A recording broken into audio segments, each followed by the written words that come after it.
let's get started. Welcome everyone. Very happy we have Anke Munniksma today as a speaker. And Anke is an assistant professor in the Child Development and Education Sciences. So this is a novelty for us. You're the first person from your department to give a talk here. Wow. Congratulations. I feel honored. And Anke's research is on the social development of young people in ethnically diverse society. And interestingly, since a few months, she and me and Martin is next doing a part of the RPA polarization. And so that's also the topic of the talk that I will give today. Classroom composition in students' average and polarized outgroup attitudes. And we'll follow the same structure as always. So we have a talk. How long is the talk? I thought it had to be 20 minutes. 20 minutes.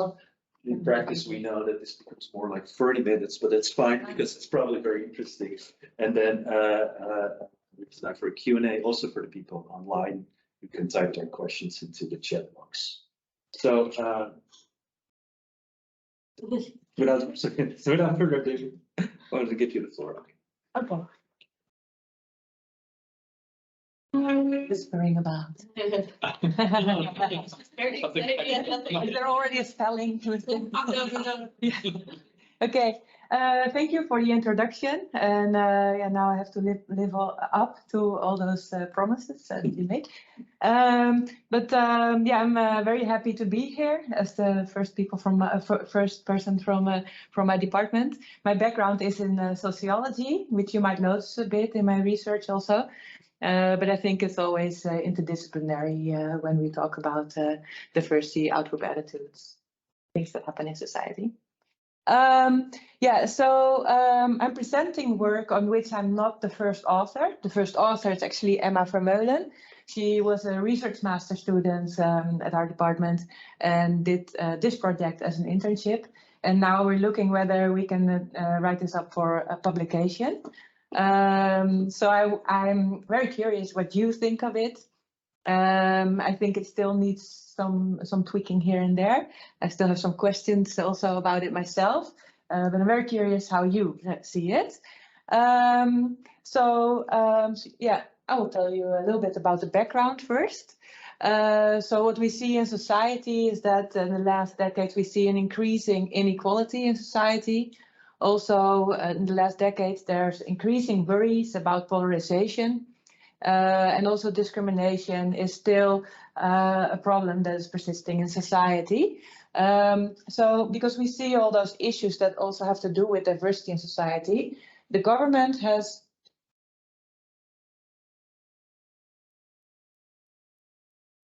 probeer ik. I was a little stubborn.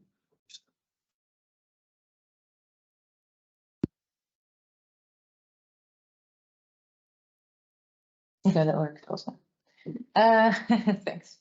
So the government has given the task to schools to promote social cohesion among their students. And the idea is, of course, that if the school promotes that among students, that students will get the competences that they can use in society, and that we also have a more cohesive society or work towards a more cohesive society. And that's then called citizenship education. But this also has been found to be a challenge to schools because they don't really know what to do. So also the law is being has been updated 2 years ago, but schools are still struggling with how to do that. So they have to teach students as part of this citizenship education task. They have to teach students about differences that are present in society. So it's about knowledge, but also respect for those differences. But at the same time, we also see that there's school segregation going on. So, for example, here in the city of Amsterdam, in secondary education, we see that 30% of the students go to an SCS segregated school, and 47% of the students go to an ethnicity segregated school. And we see that also in other cities in the country. So the question is then, how does this lack of diversity, or how does diversity, how is it related to social outcomes like outgroup attitudes among students? So that's really what my research is about. And then specifically, I focus here on the outgroup attitudes. So there has been a lot of research on the classroom diversity and outgroup attitudes, and this largely stems from the intergroup contact theory. So I don't know whether you're all familiar with that theory, but the basic idea is that comes from this intergroup contact theory is that when people meet others from different outgroups, that the attitudes towards those outgroups will also become more positive because they get to know those outgroups. So in findings from those studies that build on this intergroup contact theory show that adolescents who attend more ethnically diverse schools, they also become more positive towards the outgroups that they meet within those classrooms. But at the same time, that's also not always the case. So the findings are not always positive. Whether this relation is positive also depends on, or has been shown to depend on what happens within the classroom. So if you take a closer look at what happens in socially within the classroom, that also affects whether diversity has positive or negative outcomes. And then if we take a look at this whole research, then we also see that there's limited attention to other similarity markers among students. So ethnicity can be seen as a similarity marker, and this ethnic diversity literature really focuses on ethnicity. And then recently we really know, okay, we also need to take into account SES, so socioeconomic status, because those are also related. So you might attribute your findings to ethnicity, whereas SES might be more important, in particular for friendship formation. And then also in this literature, there's a focus on average attitudes. So how does classroom composition, how does it affect the average attitudes of students within classrooms, but not really on whether polarization might occur. Whereas if you have different groups in a classroom, that might also affect polarization or outgroup attitudes in two directions. So some might become more positive and others negative. So that's what we will do in this study. So regarding outgroup attitudes, I already told you that most studies focus on outgroup attitudes in general, but we then propose to look at polarization also. And this is then because polarization by definition is a group phenomenon. And here we look at polarization within the classroom. So this is something that still is a bit limited because polarization can be seen as a society thing, and then you have a very big group, but the classroom is of course quite small. But yeah, so we take as reference category, or our group is the classroom. And then we define polarization as the tendency of a population to fall apart into small number of subgroups with a large agreement within and disagreement between those groups with regards to, in this study, outgroup attitudes. So this also indicates a distance between opinions, possibly leading to clustering of individuals into opposing camps. So polarization is really that you get two camps with more positive and more negative opinion in this study. So regarding outgroup attitudes, it's camps with positive versus negative outgroup attitudes. And then when it comes to classroom composition, so traditionally most studies in this field, they look at the diversity index. Well, if you've read diversity literature, then often you see that the Herfindahl index is used for that, and the Simpson index is a similar index, and they both measure diversity based on the different groups that are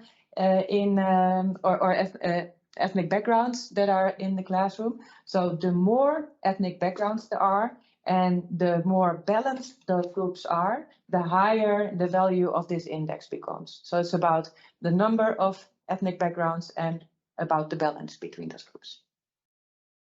So this has been taken into account often. But in this study, we propose to also take a look at other similarity markers, so similarity between students, that are relevant for example, friendship selection. So we not only take a look at ethnicity or SES, but also gender, religion, and what was it? Yeah, gender, religion, SES, and ethnicity. Those were the four things. And if I forgot one, I will get back to it later. The idea of the demographic fault line is that when subgroups are based on different social characteristics, when those coincide. For example, we are here a group, and if all the males also happen to be the higher educated and also happen to be migration background, and all the females happen to be lower educated and not have the migration backgrounds, then we have very high demographic fault lines. So the more the subgroups overlap, the higher the demographic fault line is. Is that clear? Yeah. And the idea is that because when we make friendships or when we relate to each other, that's often based on similarities that we share. But when there are demographic fault lines, the males group and the females group that I just described, they don't really have a lot of similarities. So the chance that they meet each other and learn from each other is then becoming smaller. So the research questions in this study is classroom ethnic diversity associated with outgroup attitudes and polarization within classrooms? And second, are demographic fault lines also associated with outgroup attitudes and polarization within classrooms?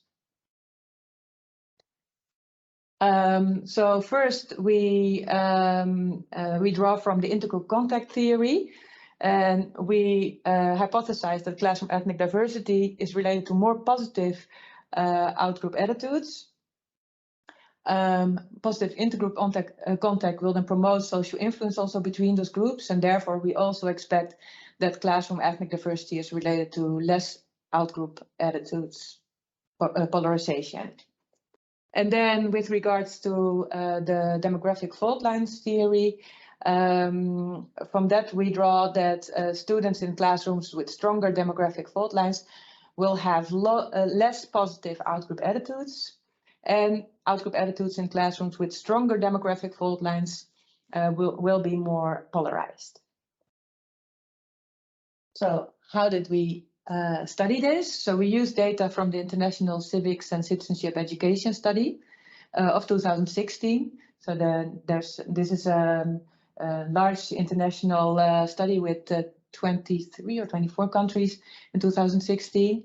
I coordinated it back then, and now Remmer Daas from our department is coordinating the next cycle, but the data is not yet available. So we have to do it with the older data. And we only use the data from the Netherlands because in the Netherlands we asked more specifically for the religious and ethnic backgrounds of the students, and in the other countries they didn't do that.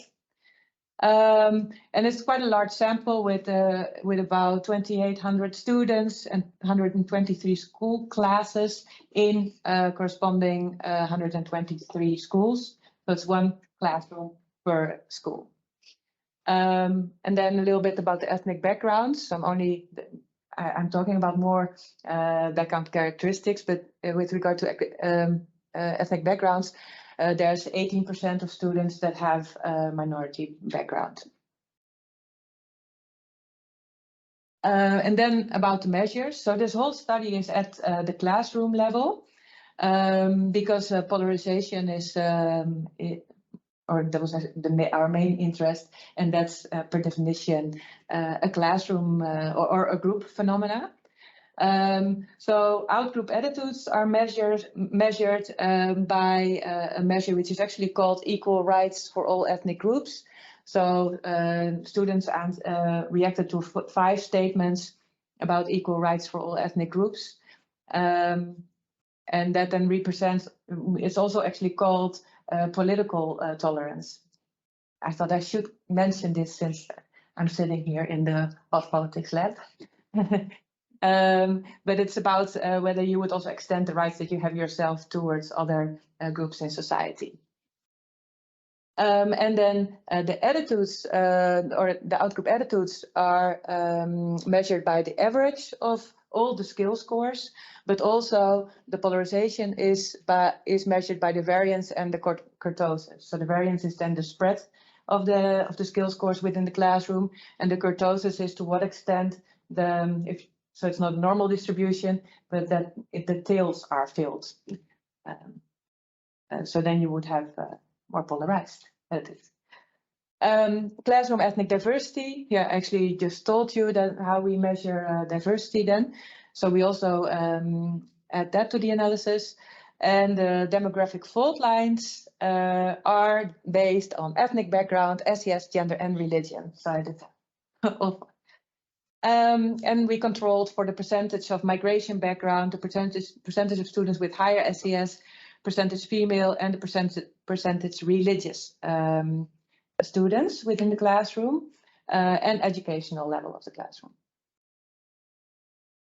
Then a little bit of descriptives on the polarization indices. So I already said that we look at the variance, so the spread, and the kurtosis, which really measures the two camps. And in the overall, or let me see, I think the most important here is actually to mention is that overall we see low to average levels of polarization or spread, and sometimes higher. What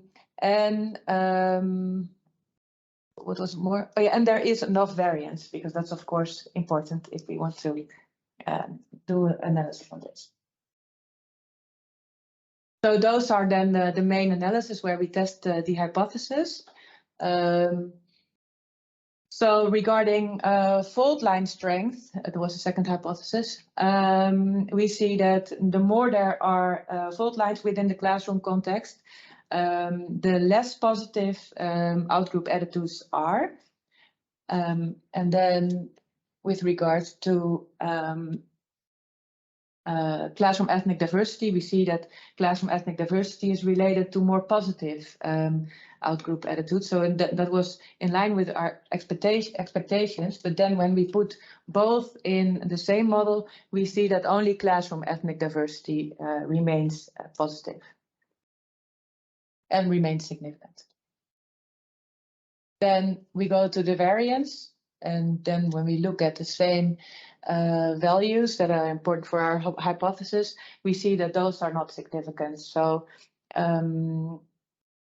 we do not have support for the hypothesis on that ethnic diversity or demographic fault lines have an effect on one of the indices of polarization, which is variance. And we find the same for the analysis where we have the kurtosis as the dependent variable.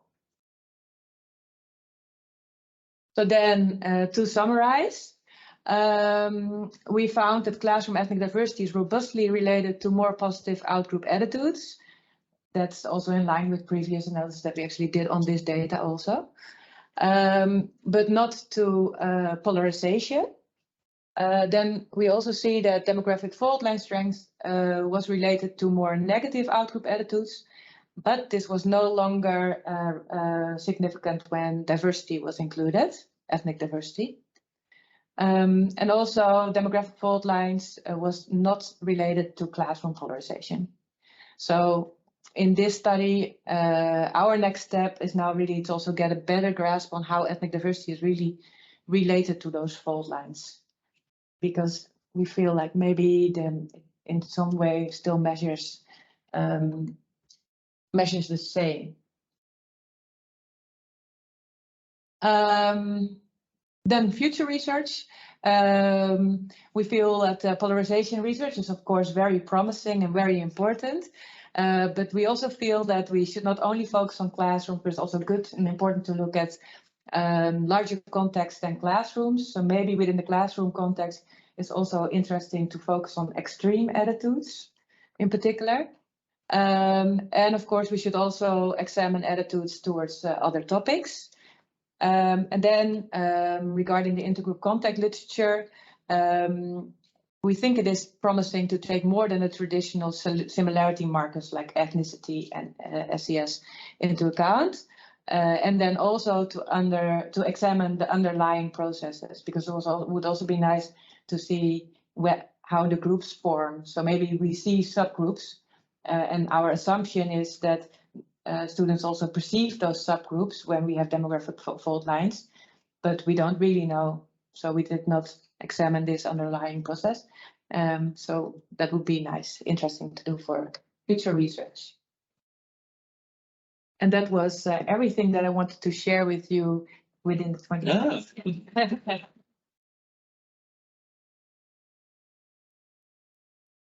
I also think it important that there are different presentation styles. And so far we've had quite a few psychologists who tried to squeeze 10 papers into 20 minutes that then became 30 minutes. Yeah. So apparently in educational sciences you do learn time management. Yeah. I think this is more the, I don't know whether you can speak for all the education, not that our department is so big. That this is what I more learned in sociology. Small. Yeah. That's I think also the political science approach. Yeah, is it more similar? Yeah, it could be heavy. It's to present one paper. Yeah. If you go beyond that, it becomes very light. I also have to say that I was asked to present one paper. Because I could give you more if you ask me. Yeah, give everyone the same instruction. So people read is very different. Yeah. All right. Let's collect some questions, and then indeed, if people online have questions, you just type them into the chat box and we'll project them. All right, who can I give the floor, Martin? Yeah, I'm very interested in the fault lines versus diversity index results. I mean, it's so you didn't really go into why the effect would be basically how do you call it, moderated out by the if the effect of the fault lines is basically completely explained by the classroom diversity. Yeah. But there, yeah. So, what is your hypothesis behind that? Or my explanation, you mean? Yeah, for why that would disappear. Yeah. And classroom diversity, like how can classroom diversity explain it? So yeah, it's opposite effects also that really. So this is actually really puzzling me. Yeah. And then I also think, I mean, this effect is not significant, so we cannot say anything about it. But still, it turns positive. Yeah. So I actually asked, is this correct? That this turns then also positive. And I didn't get to I don't see yet. I don't know whether anyone has an idea why diversity explains that away. What's the correlation between the two? It's very high. So that's and that's why we want to also take a closer look at it. That's my biggest doubt within this study also. But if you say very high, what's very high in your discipline? It was it? I'll look it up with the paper. I have it all in order still.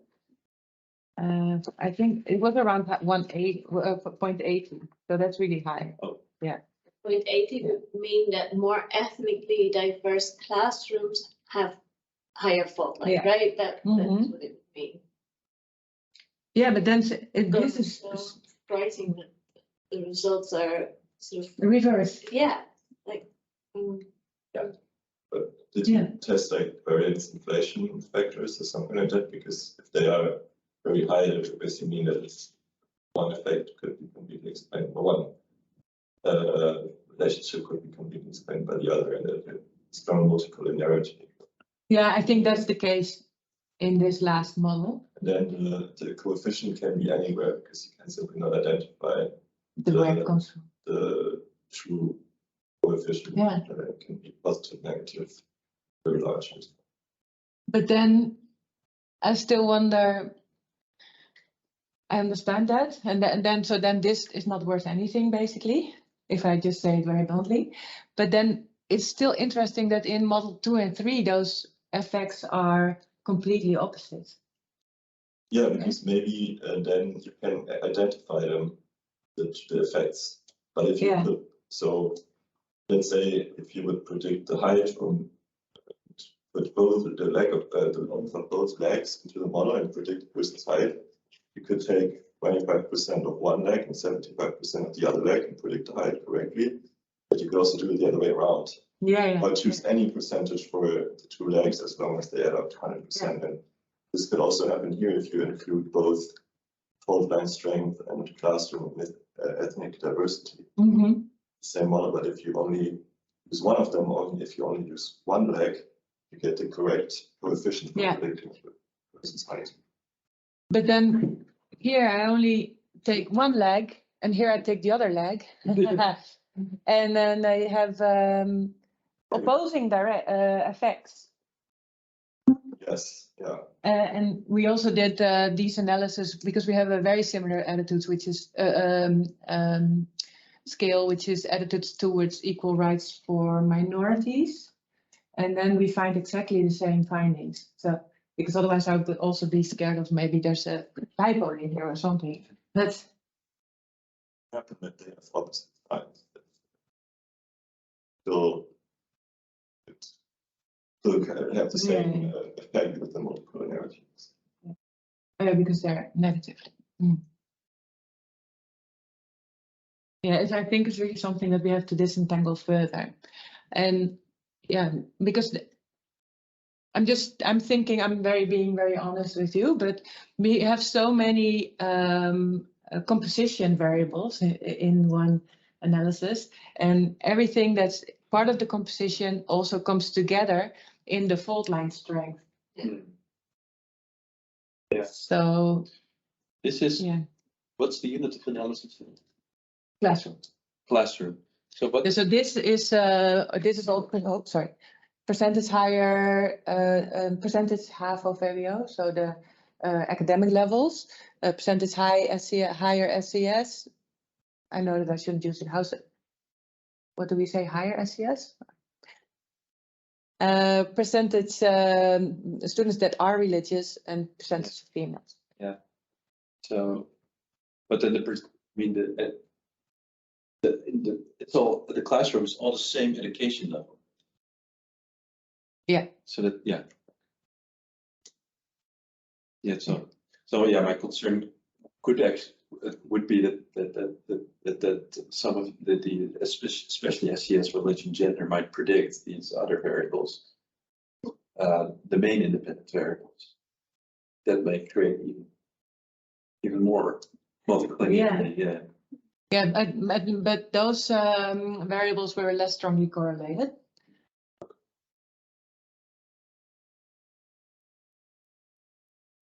But then if I would want to take a look at fault line strength only, then I would have to remove all other variables otherwise. Yeah, why not? Or first at least have a model with only fault line strength and then add the other ones. Yeah, well, that would be minimal. Yeah. I'd be surprised that fault line strength is still a significant predictor even when you already have educational level and SES in the model for religion, because that should be, fault line strength should be basically a linear combination of the other variables, right? Mm-hmm.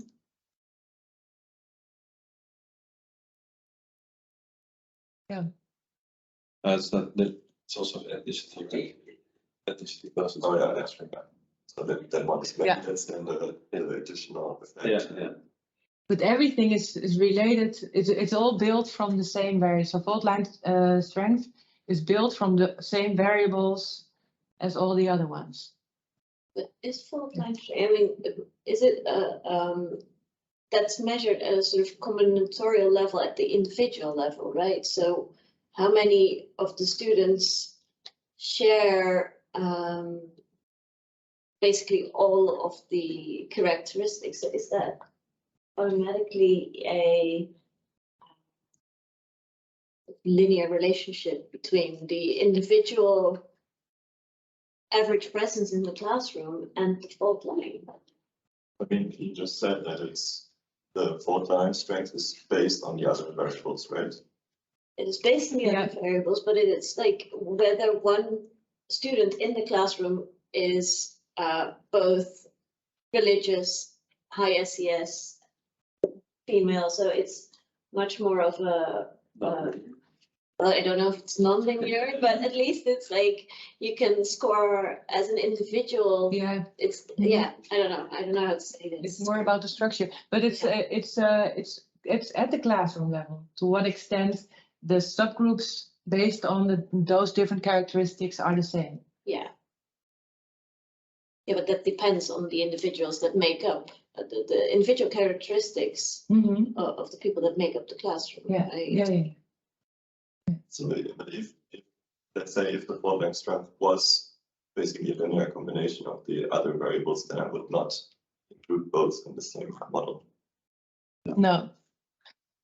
So I think it would be interesting to then at least also, if we want to also look at the other models, then to at least start with a model with only fault line strength, because and then we could add maybe with all the with being precautious and saying so, then we could add the other characteristics.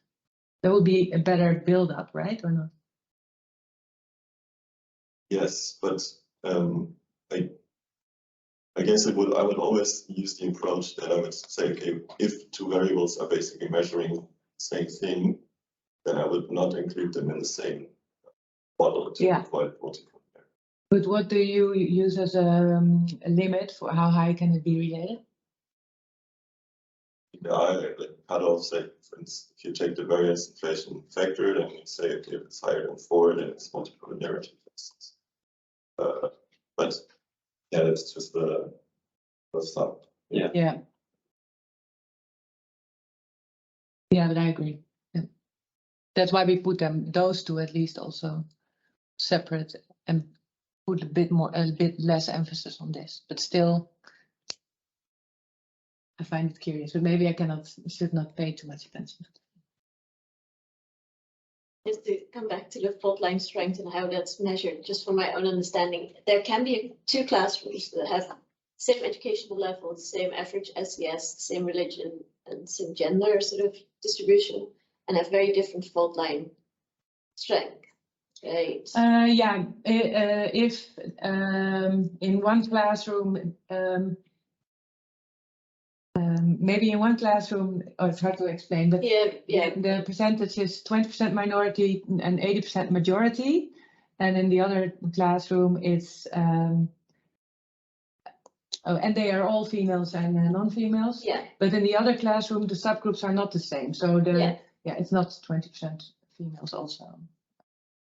Then they would. I mean, then it would just be how the characteristics are distributed over the groups, right? So then it can be that you have indeed a 20% religious, 20% woman, 20% minority classroom, sort of two of these, and yet the fault lines can be line strength can be very different, right? Yeah. So it's then it's not a linear combination. No, and those correlations. This, then this, and then. Yes, indeed. Yeah. But that's so it's where I got a bit stuck on the fault lines. And maybe that's something to say, to make explicit also in the paper. Yeah. Maybe we more can step over fault line. Yeah. Did you also measure which religion? Yeah, so in the fault line strength, in the fault line measure, Christianity and Islam and non-religious are disentangled, are different categories. But then in the percentage religious, as a control variable, it's religious versus non-religious. All right, okay, yeah. And that's maybe. But did you see any differences between Christian and Muslim, or? That there's way more Christian kids. Yeah. No, as in effects, because I would be really interested in how that plays out. In my research and representation, there's the dynamics between how people react to Christians, Muslims, very, very different. Yeah. And I think that also happens in the classroom a little bit. So yeah. I didn't take a look into that. No, but I think it's very interesting. Yeah. We currently reviewing a paper also about that. Yeah. About Muslim kids. Yeah. Yeah. But the focus was a bit on or was more on ethnicity because the outgroup variable is also ethnicity. Mhm. Natasha?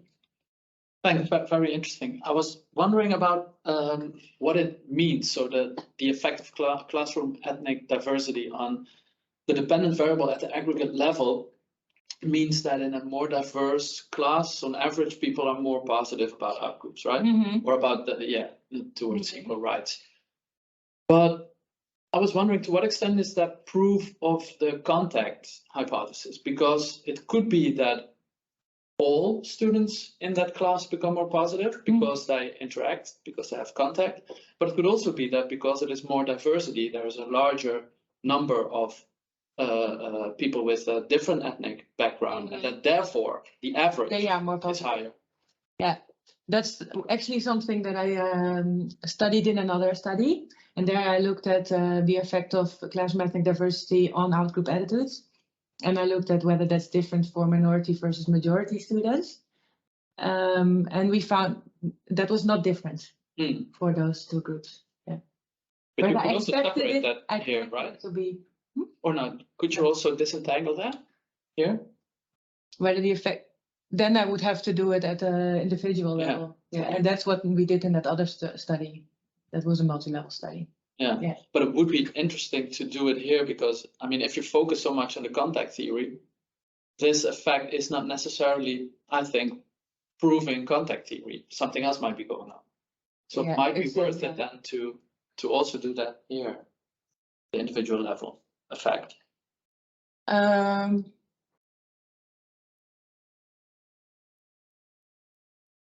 But we already did it, so. But with same data. okay, Yeah. okay, sorry, that is really, no, then it's not, that's really. Yeah, and at the same time, this when I tell the whole story, then it's I notice it's a lot about contact theory, but our main interest was the polarization, but we do not get around also talking about contact theory. Yeah. That's that also embeds, I think, embeds it. Yeah, I have one more question. So you started with some information about citizenship education, right? And that it is about diversity and respect for diversity. Is there also literature on to what extent that has an effect? Because now, of course, you have information about what the classroom looks like, but you don't have information on what happens in the class. Do you know if that exists? Oh, what happens in terms of citizenship education? To what extent these, what teachers do in the class has an effect on conversation? Yeah, that's actually also one thing that we looked at. We looked at to what extent teachers manage to make an open classroom climate for discussion. For example, because in the citizenship education literature, that's one of the most promising things to improve all types of outcomes in terms of citizenship. But we did not find that being able to create such a classroom climate that it affects the relation between diversity and outcomes. But this is something that's still quite new. And in my previous research, I looked a lot at how diversity affects outcomes. And this is, I find here positive effects. But in quite some studies, I also find negative outcomes of diversity. And now that I'm a sociologist and I'm in the education department, I think here it comes nice together that I can take a look at what can educators then do. Because we know that diversity has potential in terms of that students can learn to deal with differences, but there's also challenges because it also has some negative outcomes. So then my advice is not to counter integration in classroom or to make homogeneous classrooms because it's easier. But I say we need to do more to promote positive outcomes of diversity. Long story, too short question. Yeah. Great. I was really interested. What is the exact wording of the dependent variable? So it was, how do you feel about equal rights for all ethnic groups, or? Yeah, to what extent? Well, it was 5 statements. Yeah. Oh. And they were like, to what extent do you think that people from different ethnic groups would have the same chance to take a position in politics. Must have been a bit shorter than that, but those kind of factors. Yeah, oh, interesting, yeah. Because that's really indeed about equal rights, as you said. But I'm better jobs also. yeah, I'm also really, so you're measuring kind of, is there discrimination? Maybe, would you say? Yeah.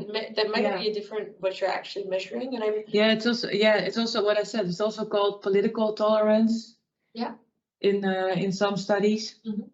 Yeah. Using the same measure. And I would imagine that in contact theory, that according to contact theory, that's not what would be changing. I mean, whether you deal with each other, maybe you are aware that other people are discriminated against, so that might happen through contacts. You come to that, but it could also be that through contact you realize that you need something special. Maybe it's not like equal rights. I don't know. Today it's al fitter, in Dutch known as suikerfeest, but kids don't have the day off officially.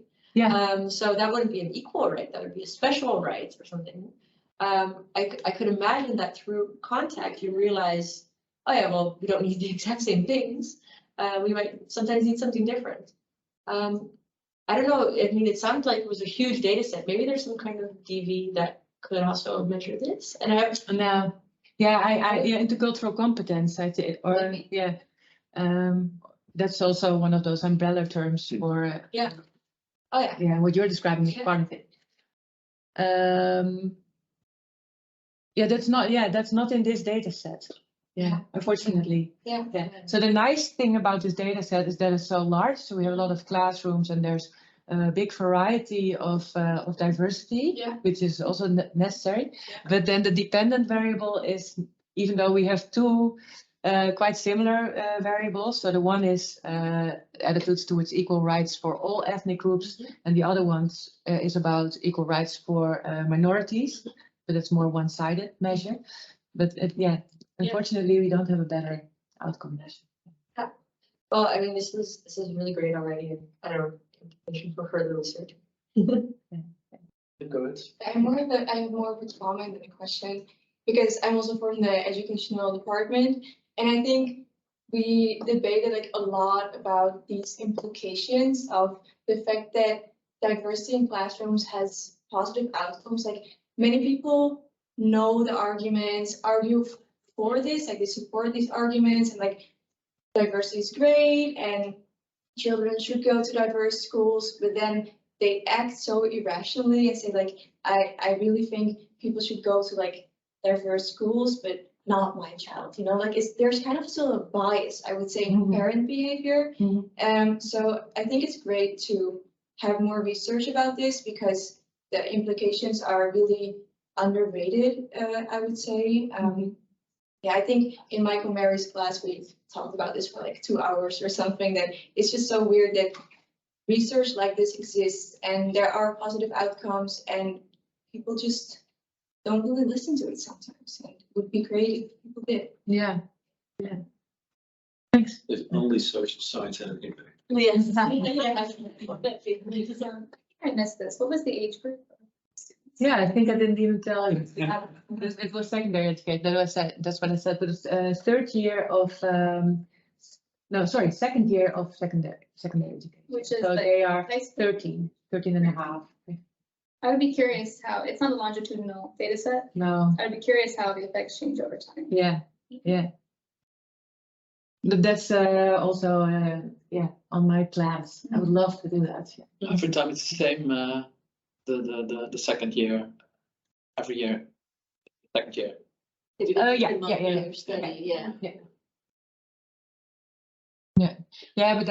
what I would really like to do is examining this from the first to the last grade of secondary school, and then also take into account the teaching characteristics. Yeah. I would also say, if you're going to do that, take into account social media use. Oh yeah, because that definitely has a polarizing effect. Yeah, that's a good idea. I had a question about the dependent variable as well. I was just wondering what do kids this age mean when they say they think all ethnic groups should have equal rights? How understandable is this question? So they're saying whether they should have the chance to have the same job or take the same position in politics. What it means for the 13-year-olds, I think Ethnic groups, for example, how common is that word, or especially for the, you can say lower educated, maybe less highly educated. Practically vocationally educated people. Yeah, I think it was formulated as like etnische groepen, Yeah. but I'm not 100% sure. But I think in general, with this huge questionnaire that took 3 hours for those students. And, not all in one go, but it was a test, a knowledge test, and then there was this test with attitudes, and this was part of it. And then there was a European specific test also. But in general, I think that the students in HAVO-VWO levels or school types, that they understand it's a lot better than in the vocational school type. And what we also saw was that in the vocational school types, a lot of class or students, they were done super quickly with the questionnaire. It's not because they're better at reading or this, because we know that the kids from HAVO-VWO, the academic school types, they should be faster. The reason for choosing this specific age group and not older age group, or like they would understand this concept more similar to how adults would understand it. I know one of the consideration is when the exams are in the different countries, because it's an international study, so it needs to be applicable to all countries basically, because the ICCS aims to get all the countries basically on board. So that's one of the things.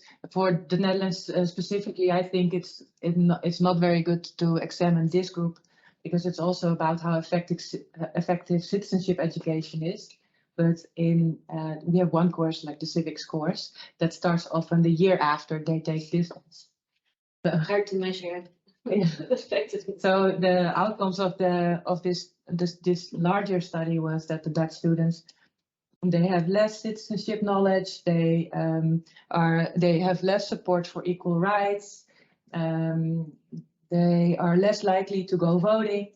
But the year after that, they learn about voting and political institutions, and So, but we don't know whether 4 years later everyone is at the same page. Just being honest. Yeah,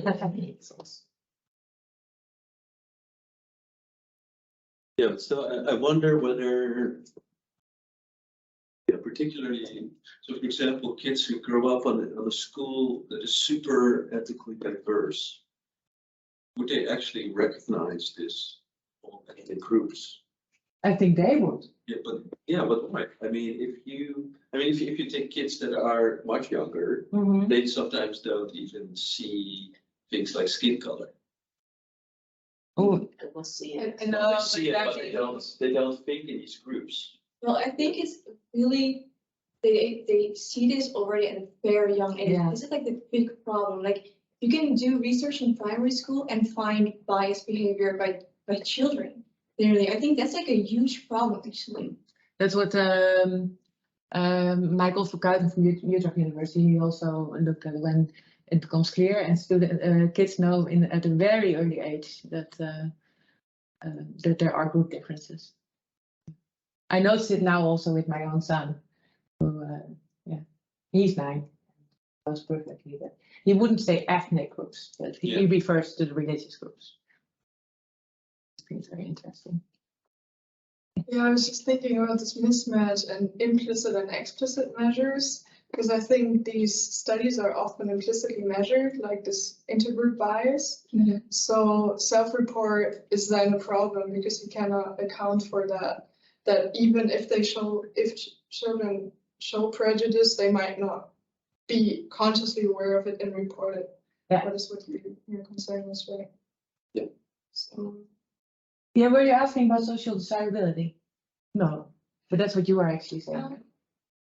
no, I'm not talking about social desirability because that would require children to be aware of the bias and not report it. But I'm saying maybe they show implicit bias, but they don't report it because they're not as aware of it, because they haven't had the education that probably most people in this room have. So I think, and I was also wondering about like where the schools were located, because like were they from the countryside or were they just from Amsterdam? Because I think that also plays a like that's also intersectionality. Proportion. Yeah, it's a national representative, so it's from all over the Netherlands. So we also have schools from the villages. Yeah. So in this other study where we only looked at outgroup attitudes, we also took into account urbanization level. Yeah. But that did not remove the diversity effect. To be honest, I'm not sure anymore what the effect of urbanization itself was. Do you know more? This is the Netherlands, right? But part of a whole international study. Can you do the same thing with the other countries? We could to some extent, but then we cannot. We are the only country that asked for the specific ethnic backgrounds, and that's religion. I'm not sure. Yeah, that's important. But yeah, I mean, you can group, then you get a more restricted measure. Yeah, but then. This was really a lot of work for Emma, so. Did that later on. She made the measure of fault line strength. Oh yeah. That was a lot of work, yeah. But yeah. And would you argue in the paper that the fault line strength finding for only fault line strengths, the model with only fault line strength explains why sometimes diversity is positive, has positive effects, and sometimes it has negative effects? Would that be? That in my at this point where we are in the study, I feel that we have to become more sure about what we are finding, really what drives these effects. So step one is of course to run the models with only fault line strength. But yeah, then I would say it's not only ethnic diversity, but it's also how that goes in combination with other similarity markers. Yeah. The interaction. Yeah. Well, that if you have a diverse classroom, that can either lead to sort of integrated diverse classroom or a separated diverse classroom. I guess that is what the fault line strengths finding here might suggest. But I feel that I need more. Yeah. Just these numbers here are not enough to make that. Can you go back to the very first slide? This one. The front page? This one. No, sorry, the front page. The front? Yeah. Oh yeah. Emma. Look,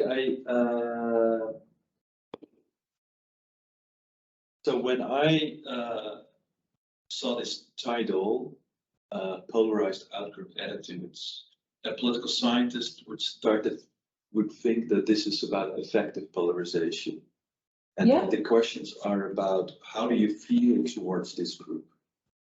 Oh yeah? Yeah. Oh. Right? Yeah.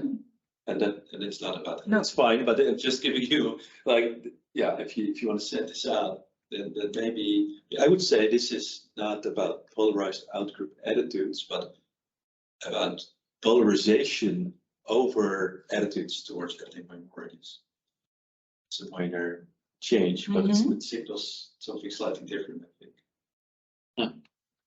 I mean, the effect of polarization is really huge, getting very huge in political science. So there are a lot of papers about with exactly these words, but they're completely different dependent variable. Because that's not what you ask, but probably you should ask students how they feel about Moroccans and Turks and certain. Probably just creating polarization. But yeah, that would be my suggestion. We have time for one last question. Yeah, thanks for the question. Not anymore. Well, maybe I could give you one final suggestion, and I would look for a non-linear effect. Mhm. I mean, why Yeah. would it necessarily Yeah. be more if you go up at that variable? I mean, it might be sort of a U-curved effect. Oh, yeah, with the fault. But Don't maybe get into that. it's not itself normally Yeah. distributed. The fault line. Yeah, That I don't know by heart. yeah, Emma looked into it, but she has so many. I will consider it. yeah. Yeah. Interesting for observation in the table as you showed for the control variables, it was interesting that the coefficients were quite stable in all the models, so they were sort of the same. This? No, they don't. As here, if you look at education level, CS religion, Mm-hmm. they are pretty much the same in all 4 models, whereas fault length strength and ethnic diversity change. So my guess is that the coefficients of the control variables are probably correctly identified or better identified than the ones of the independent variables, so that they are probably somehow measuring something that is also measured in the other independent Yeah, variables. which is the case. Yeah. I just need to find out how to disentangle that. That's going to be difficult, I guess, but it's yeah. But then when I put the fault line strength in the first model by itself without the controls, then Ideally, it should measure everything that you're interested, or it should account for everything that you're interested in. yeah. Okay, thank you. All right. For Thanks me, a this lot. was very valuable. Good, great. Thanks a lot, Anke. And of course, that's all the presenters here in this lab. Really? See the trophy. Thank The Hot you. Politics Lab coffee mug. Oh, that's super nice. I didn't know. I even did it without this. If at any point someone wants to discuss with me or talk about this research or related research about diversity or citizenship education, then I'm very happy to start that.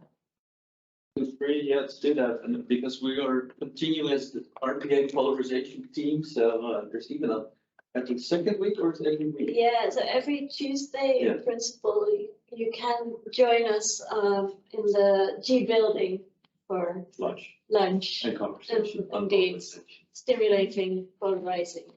I really like it. It's very inspirational also to be there Just to and chat very with each relaxed other. vibe also. Yeah. Yeah, really, it's good. I'm enjoying it. Yeah. And we won't have a meeting for the next 2 weeks because of the holidays. And then after that, we're back with a meeting. And the speaker is blanking on the speaker. Somebody will It's speak. it's on the internet, so figure it out. Is this also open for, yes, also for the polarization people, right? Yes. Open for everyone. Are we being, I don't think I get the emails, but And it's list. Yeah, I'd be happy to. I mean, I can also automatically sort of start typing it through. Oh, there's someone in the group Oops. asked a question, but it was ignored. Oh, but yeah, I never saw a question appearing here, so sorry. Oh, no, yes. Yeah, I only saw this. Is there something? Something in the chat, but I think they just said bye. Okay, well, They said bye. oh, wait, okay, now, oh, this is. But this is from last week. Oh, but this one, Yeah. okay.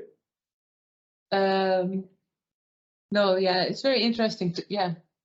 I don't know whether Carmen is still there.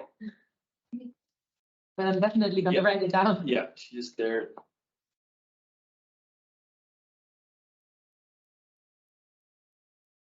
We've also looked at the interaction between education level and classroom diversity. Yeah, we haven't looked at the interaction between educational and classroom diversity, but we'll definitely do. And this is Just good, very good. You asked chat, Carmen, this Q&A box is an indicator of it is a question. So That was written here. that was from 2 weeks ago. Oh, Last week, so. oh, because it's that super interesting. Yeah, well, it was super interesting. Thanks a lot. Thanks a lot, everyone.